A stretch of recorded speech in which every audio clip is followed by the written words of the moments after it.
Friends, మీకు ఈ video నచ్చితే లైక్ చేయండి, సబ్స్క్రైబ్ చేయండి. ఇంటి దగ్గర ఉన్న అమర్ ఆఫీస్లో ఉన్న రాథోడ్కి కాల్ చేసి, రాథోడ్ నువ్వు వెంటనే స్కూల్ దగ్గరికి ఉన్న సీసీటీవీ ఫుటేజ్ని మొత్తం కూడా చెక్ చేసి మనోహరి చేతిని, తర్వాత ఆ సీసీటీవీ ఫుటేజ్ అనాథాస్పదంగా కనిపించిన ఆ చేతిని రెండింటిని కూడా మ్యాచ్ చేసి చూడు.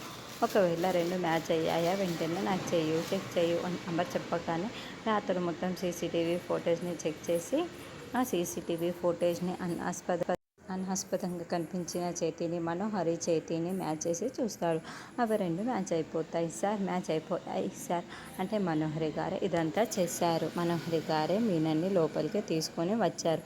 ఆ టన్నుల గురించి కూడా మనోహరి గారే చెప్పి ఉంటారు అని రాథోడ్ అంటాడు. నువ్వు ఫోన్ పెట్టేసే రాథోడ్, మనోహరి సంగతి నేను చూసుకుంటాను అని అమర్ చాలా కోపంగా రివాల్వర్ పట్టుకొని గదిలో ఉన్న మనోహరి దగ్గరికి వచ్చేసి చాలా కోపంగా డోర్ ఓపెన్ చేస్తూ ఉంటాడు.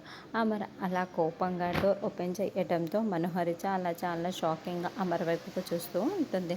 అమర్ చేతిలో ఉన్న రివాల్వర్ని కూడా చూసేసి అమర్ ఏమైంది అమర్ అంత కోపంగా ఉన్నావు అని ప్రశ్నిస్తూ ఉంటుంది.